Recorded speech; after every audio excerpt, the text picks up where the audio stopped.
Uh, I'm Vilma Salga. I'm 71 years old and I'm from San Antonio Village, Makati.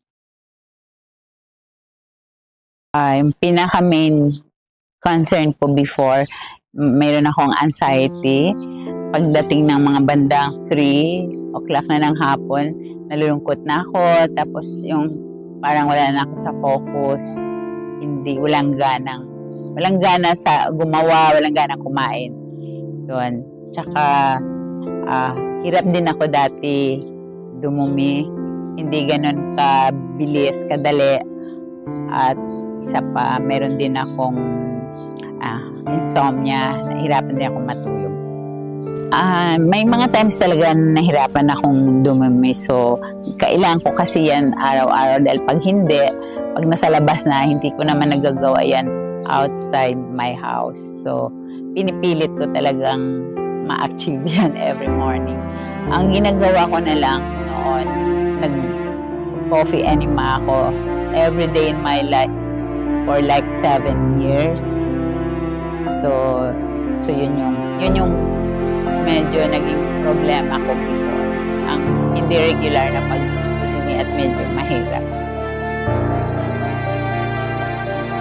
Mayroon doctor naman na nag-prescribe ito sa akin na pwede kong i-take yung coffee enema. As in, every day in my life, ginagawa ko yon.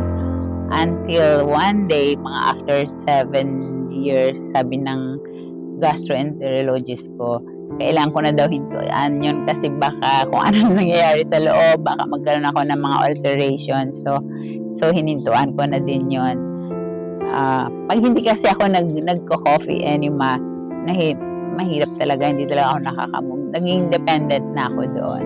Year 2009, a friend of mine came to the office. Tapos sabi niya, subukan ko to. And then kasi may television show kami, so sabi niya, subukan ko yan. Tapos baka gusto ko siyang tulungan na i-market yan. So sinubukan ko yan. Siguro mga after 3 days na tuloy-tuloy yung pag-inom ko, naramdaman ko na lang na pwede pala akong mag-move na walang coffee enema, na madali lang naman pala. Kasi actually, to begin with, healthy naman yung lifestyle ko. Yung kinakain ko sa umaga, fibrous naman. Tapos, hindi ako makarne. Yung protein source ko, fish lang, mostly.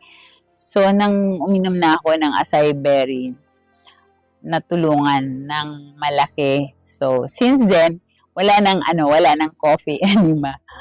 Hindi ko na talaga naging problema. At saka, just to tell you, mga a week ago, nagkaroon, pinasiti scan yung the complete abdominal CT scan ako sa Makati Medical.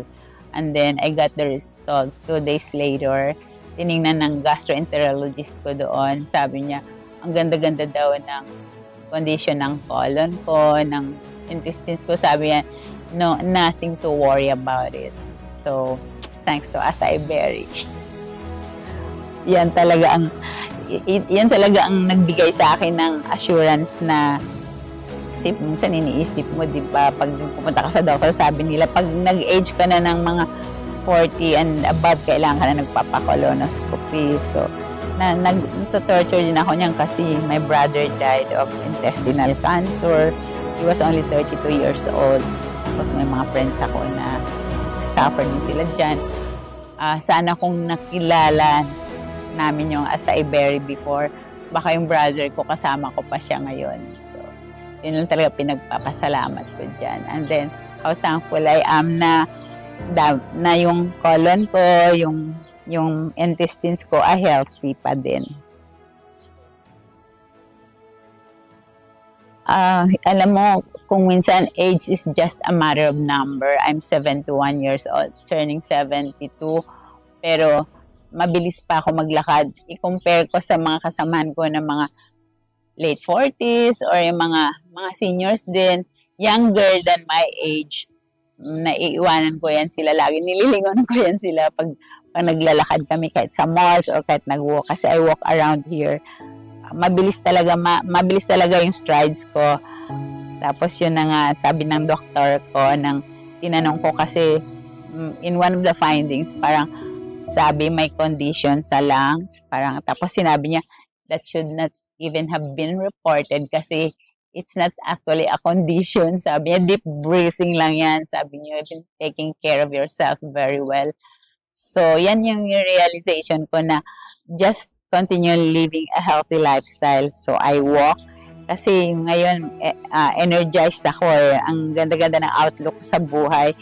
Imagine, CEO ka ng 3 towers dito sa Palm Towers. Tapos, and then, ako pa din yung president ng Concept One. And then, I could say na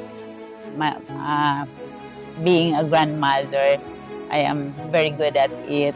Tapos, in fact, sinishare ko na rin to sa mga apo ko yung paggamit ng acai berry. So, yung realization, just you eat, you pray, and you live healthy. Yan na lang yung secret sa buhay. So, at age 71, I should say na parang 45 years old lang ako pagdating sa stamina, sa attitude, yung behavior mo positive. You're always looking up towards waking up in the morning na, sobra. Marami na rin ako mga friends na shinare ko to sa kanila and they're still taking it. Makakatulong talaga. Hindi mo na kailangan ng mga gamot kasi ito, gawin mo na lang tong lifestyle mo. Dahil ako, hindi ako makakapunta sa pupuntahan ko sa gagawin ko kung hindi ako nakakainom ng acai berry juice. Kahit nagpa-travel ako, nagbabaon talaga ako. Kung minsan mga 3 bote, yan hindi naman confiscate. Basta dinideclare mo lang na may dala ka niyan. So, sana doon sa mga seniors na kapareho ko, or you can even start a healthy lifestyle with acai berry at an earlier age. Dahil yung apo ko, sabi ko sa inyo, 6 months old pa lang, pinainom ko niyan. At hindi, ewan ko, siguro, pwede ko rin i-attribute sa benefit ng acai berry yung pagiging matalino niya. Tawag nga namin sa kanya si Young Einstein.